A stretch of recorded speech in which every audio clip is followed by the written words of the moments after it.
แก้วว่าหันแก้วตายเอาแล้วแก้วมาจะใส่พายามาหุ้มไว้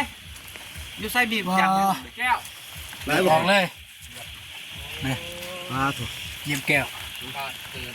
อ้าวแก้วมาจะใส่ขึ้นไปล่างเพราะว่าถึงแก้วนี่เขาลบมาจากเลยแม่นั่นเบอร์มันฝึกดอกโก้เบอร์มันดอกโก้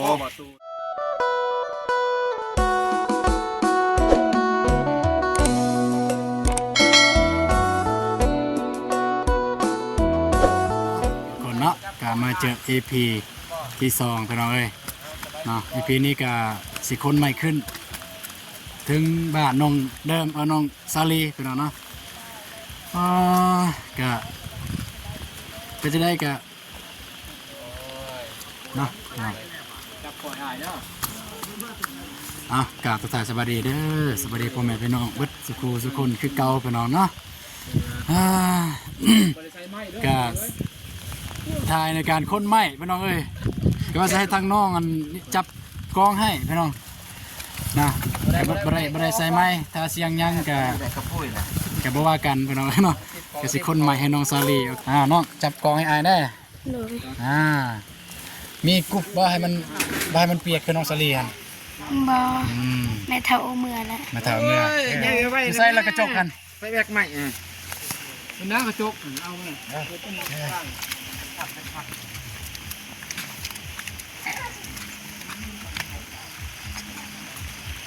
โอเคไปแล้ว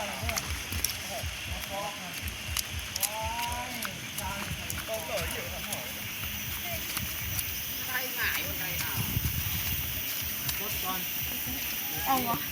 ไปก่อน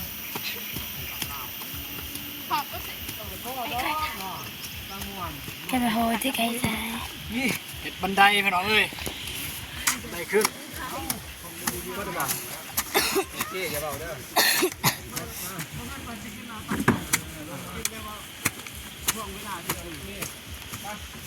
แกก้อนพี่น้องเลยเนาะวันนี้ยินได้เลย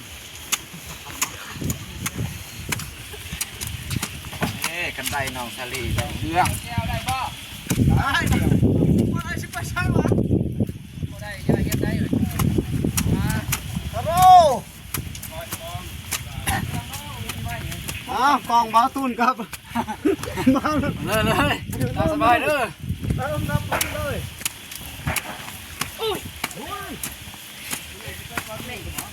บันไดพี่น้องเอ้ยสบายดีเด้อไม่แจวเด้อทำแจวแล้วบ่ไม่แจวทำแล้วเนาะโอ้ยมันหางโทษเลยหาโทษป่ะซ้ำตัวเห็ดมือนั่นพอดีมันลองเข้าใหม่กระจองซาลีเลยได้อยู่นี่ไม่ได้สิขายยาวสำหรับดิใช่เลยเป็นบาปแล้วบ่แก้วว่าหันแก้วตายเอาแล้วแก้วมาจะใส่พายามาหุ้มไว้อยู่ใส่บีบจังแก้วไหนบอกเลยนี่มาถูกเยี่ยมแก้วอ้าวแก้วมาจะใส่ขึ้นไปล่างเพราะว่าถึงแก้วนี่เขาลบมาจากเลยแม่นั่นซาลีไปหายางมาหุ้มให้ไว้สักพักไป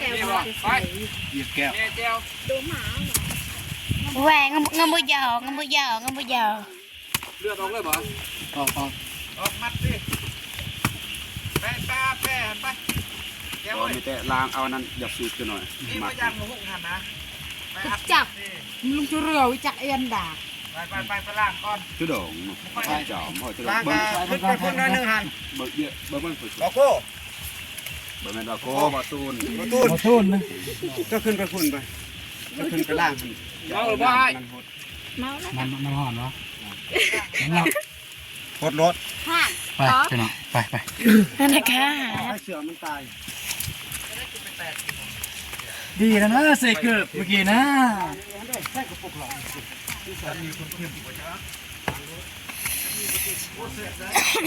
ดีแล้วเสกเกือบมาปลดเกือบ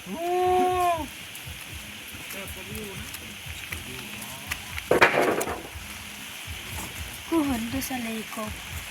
น่าสลีเวรไม่ลุงตั้งนี่พอเลยวะไม่ลุงตั้งนี่ไปล้างคน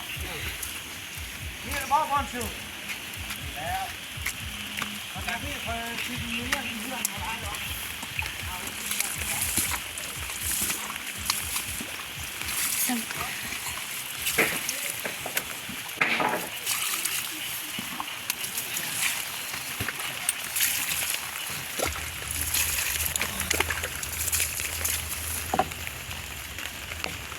ยาสูบใส่ก็ได้ โอ้เลิกได้มันเข่าได้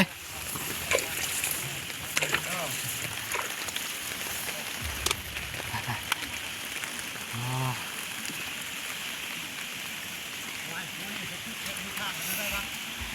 ใส่เหล้าพันวาพี่น้องอ่า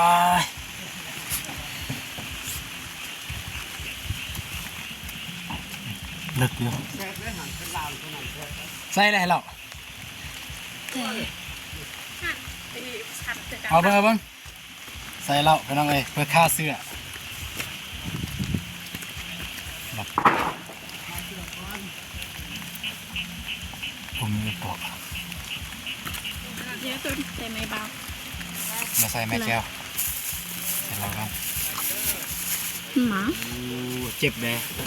เจ็บแหละ เจ็บคือแก้วเลยมันเลิกนี่มันแสบเลยตอนนี้อ่า นี่ยุงนี่ยุง อยากทำอะไรนี่จ้ะ แซ่บ โอ้ออกร้ายบ่เลือดบ่ฮะอย่าทายเลือดเด้อบ่ อ๋อแสบได้เว้ย แซ่บเด้อ แสบแสบแสบ บ้านไรไม่ตะหมัด เจมส์chị đợi vợ bên mi vậy chị đợi đâu có phì หมดได้แค่แล้วอาทิตย์มันยังได้แค่ คือสิได้แล้วจะไม่ใส่เกลือโอเคแล้ว เป็นบริโตอง โอเคแล้วโอเคแล้วใส่เกลือเอาอีกมั้งใส่อีกมั้งถอดเลย เอาน้ำเหล้าทอขึ้นบ่ เดี๋ยวก็ตอบกัน เอาน้ำเหล้าเป็นยาพี่น้องเอ้ยใครว่าน้ำเหล้าเป็นสิ่งเสพติดเป็นยาเด้อพี่น้อง แต่เดี๋ยวก็ นี่ฆ่าเสือได้น้องเอ้ยเนาะอืม แต่ก็ไปแต่ theo của mật mà ở bên cái hẹt เดี๋ยวก็ตอบไปฟ้องแต่อีก ต่อใส่เกลือบัดนี้ ก็น้ำไงไทยหน่อย ใส่เกลือเอาบัดนี้ไป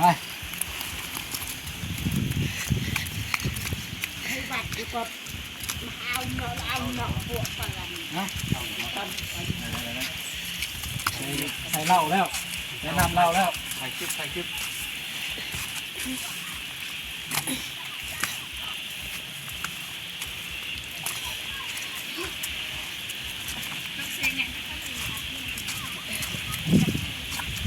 มือกล้องยืนเนิ่นมันก็ได้ปิ่นปิ๊บปิ๊บ เรามากาแฟไหมใช่ไหมกาแฟ ทาย สิ เลยตะลี่ทายเข้าแบกเลยเด้อ ถ่ายเลยบรรยากาศทุกคนเลยให้ถ่ายจะเข้าถ่ายทุกคนเลย ทายสร้างลำได้ เนี่ยกินเท่าไหร่ถ่ายน้อง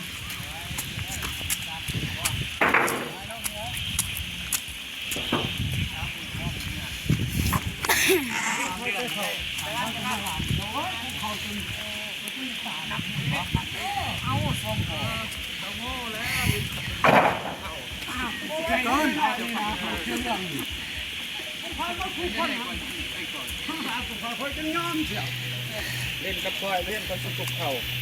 เขาย่อนี่จะนั่งย่อเอาเลยเขาจะเจ้าพวกเขาจะย่อมเข้านะจักเลยรถใส่รถมือแง่งก็ได้ผมเกี่ยวเด้อ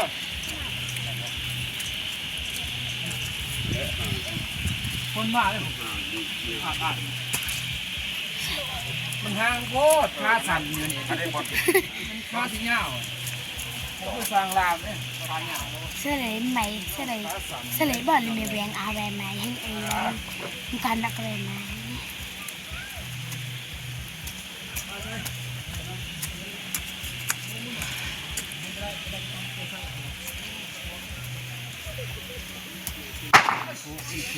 ปาติโท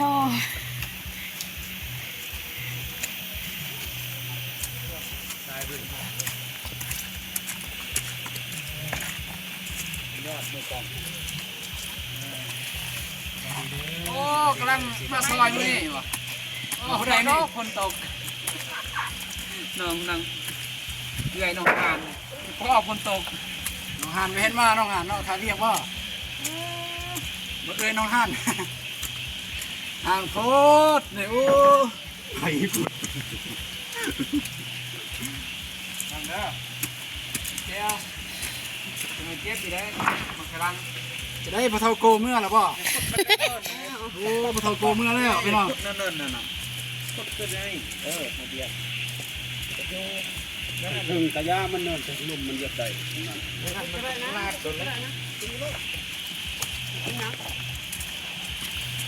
หูปิดกระไดโอ้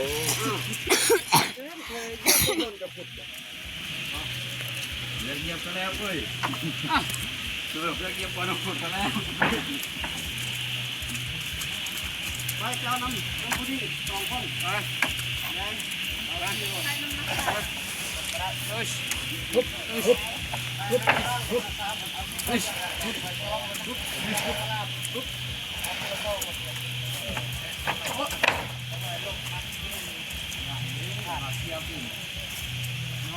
เดี๋ยวลงขึ้นก็จะไปกับจะลบน้ำกันคนละแป้นไปไม่ได้จะไปพ่อแม่แก้ววันนี่แก้วว่าแย่เลยนะบ้านแง่เพื่อจิบเล็กน้อยนะไปทิพย์แก้วแก้วยังว่าแก้วแบบนี้จิบอยู่ในตีน ต้องมานอนในมูเก่งไข่ มีกระบอกเนาะ ใส่บ่บ่เหยียบมองขึ้น มีกระบอก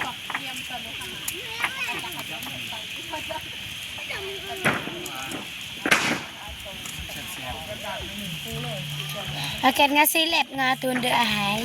งั้นซีเล็บไม่ เดี๋ย ได้ วซีเล็บป่ะ โอ้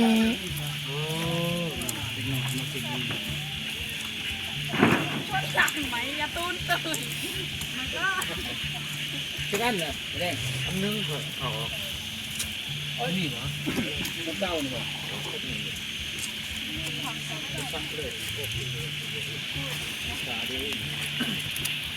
เล็กน้อยนะเมื่อวาน เล็กน้อยมื้อนี้ มื้อนี้ น้องพี่เด็กหน่อยมือเนาะ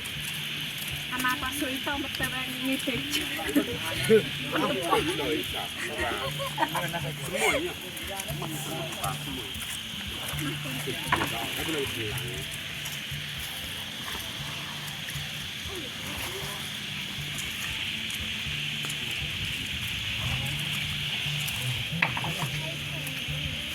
หลัง เตียงทางหนึ่งนี่หมอขาบทางหนึ่งน้ำเสลียวเตียงทางหนึ่งขาบทางหนึ่งจับเตียงทางหนึ่งขาบทางหนึ่งเอาเริ่มแบบนี้อยากขึ้นแล้วเตียงเราไป เกิดในหยาตุนตะไกคนในคนตาบอย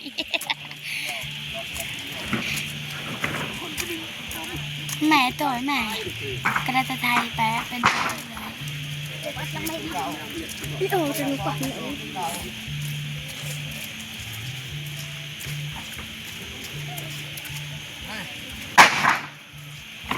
ปลา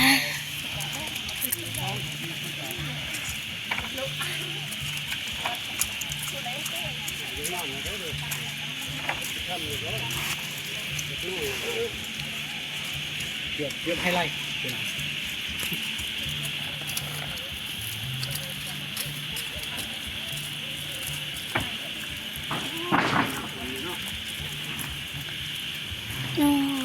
มาเสียวเท่จังหน่อยล่มเด้อนะบ่าวน้อง จะไงร่มเหรอ ไม่ดอกง่าย ระวังเด้อมีจะไงร่มเด้อมาโกงเนื้อปลา เป๊ะปัด ไม่ต้องเด้อ ไม่ใจไง ข้าวหยาบ อย่างคือต้อง มาเข้าคุกมาคุก เคยมาใจอะไร นี่แม่เท่านี่ก็แม่เท่ามาเข้าคุกโอ้ยแดง อ้แท้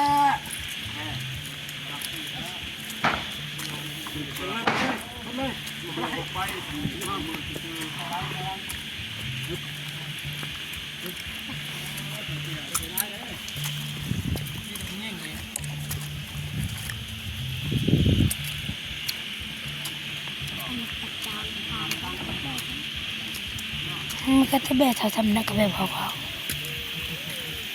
ให้พอสนิทท่านก็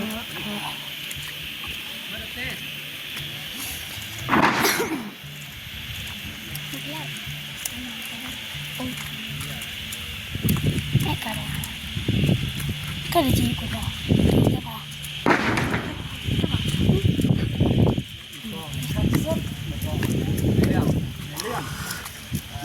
มันกล้องคอยอยู่ใส่เนาะ ครับคือว่างามบ่ทีขนม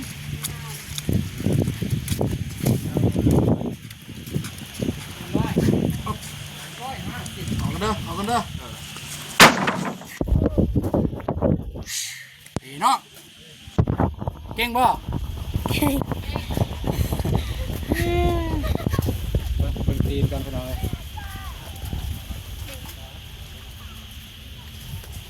เบิดคมรอเลยพี่น้องพี่ต้มแห้งบ่มีคมรอบ่มีในโตแห้งเม็ดแห้งเบิดคมรอเลยเบิดคมรอเลย เอาบ่ต้นเอาความดีไว้ เนาะ เอาความดีไว้ เอาพี่ไว้คมรอไปก่อนเนาะ ว้าวเรา ผมดีไปก่อน ไปใส่กระบอกได้เราสั่งความดี ล้างมือกันนี่น่าพี่น้องเอ้ย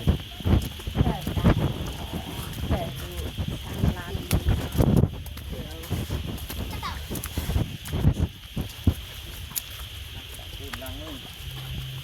แต่ก็พูดเทียบกันได้ได้ลงน้ำน้อง นี่ตรงแปลงโมนี่ พูดโตจังหัน บ้า เอาพูดนึงสิ คิดว่าแปลงโมนี่ไม่ให้มันไล่แต่บอเดียวเลยนี่กระสอบนี่ โอเคเอาน้ำดื่มนี่ ในกระเป๋า สู้ครับพี่น้องสู้ครับสู้แดดสู้ฝนสู้แดดสู้ฝนแต่สู้คนในใจเธอบ่ได้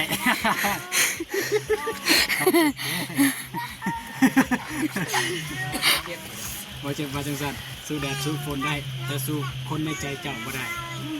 ยอมเลยล้างยางประหยัดน้ำในก็ได้ทีมงานเอาเลยหมวกกันน็อกไผมาไว้อยู่นี่ นี่หมวกกันน็อกเลยกูสร้างล่ามบ่จัก จับจับเด้อสักแก้วจับได้ลูกปั๊บ กระลำได้กระลำได้หมวกกันน็อก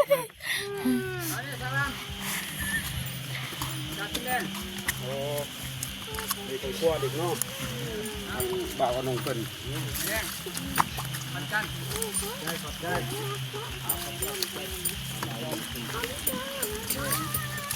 ันหน่อยขึ้นมันกันอยู่แล้วบ้องเอามา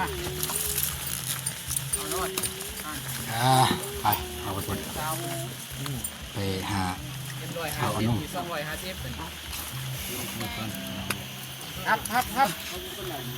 บอกบันไดกันจะคือดื่มเอาเมียบันไดจะดื่มก็ดื่มบันไดยากระดื่มตอนนั้นเอายาเด้อ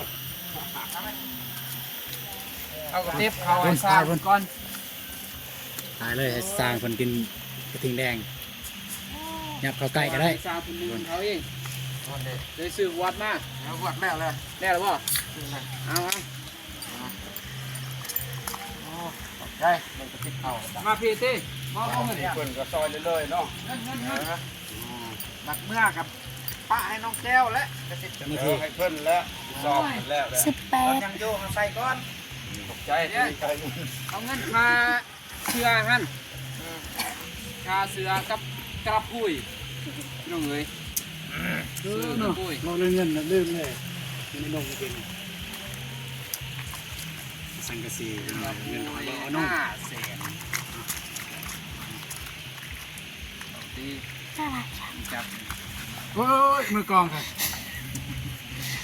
เลยนะ1 2 3 4 5 6ฟรีหมดฟรี6เลยกับน้ำมันแทนขอบใจ กับสัวเจ้าโดยไม่หันพูดเลยเนาะเงินพูดเดี๋ยวได้ให้เงินให้เพิ่นก็เงินมาทันมาหอดเงินพูดแล้วแล้วก็ไล่ไล่ จะบอกเขาเลย ไล่นำกันเลย คุณตึกเลิก มันพูดเนาะโอเคยังไงเนาะเปียกหมดผมขอบใจหลายเด้อมาซอย ขอบใจเด้อขอบใจเด้อ มาซอยสร้างแดงเพิ่นยังไงเนาะเปียกหมด5 โมงกว่าแล้วเนี่ยเขา6 โมงเลยเนาะมาแต่เช้าแต่ว่าไปอยู่เพื่อนน้องเดิมยังไงเนาะเพราะว่าไปพาทางไอแดงคนนี้คนตกแห้ง คนตก เฮ็ดเด้อเด้อผู้ที่งามนะคนนี้อาบคุณได้เสียดบดาบอาบเลยคุณบอกเจ็บปากดีเน่นะยังไงเนาะขอบคุณขอบใจหลายเด้อไอ้ที่ทานทำมาเป็นมาส้มที่บ้านนู่น ให้เป็ดกลาง สบาย โอเคพี่น้องเอ้ยคนใหม่คนต่อก็เรียบร้อยแต่อันนะรถเพราะว่าทางนี้มันรถขึ้นบ่ได้พี่น้องเนาะทางนี้รถขึ้นบ่ได้พี่น้องเอ้ยมื่นถ้ารถเตียงยังขึ้นบ่ได้มื่นพี่น้องเอ้ยโอเคสำหรับคลิปนี้ป้าตุ้นก็สิขอจบคลิปบนนี้เลยเนาะก็จะได้ก็ขอตอกขอบใจทางเอฟซีทุกท่านที่ติดตามชมคลิปของป้าตุ้นแต่ตอนจนจบเนาะโอเคคลิปนี้ก็สบายดีเด้อเนาะบ๊ายบายพี่น้องมันมืดตื้อตาแล้วไอเตียงว่าบางเทื่อก็จะได้เดินทางกลับแล้วพี่น้องเนาะโอเคไปแล้วบ๊ายบายพี่น้องไป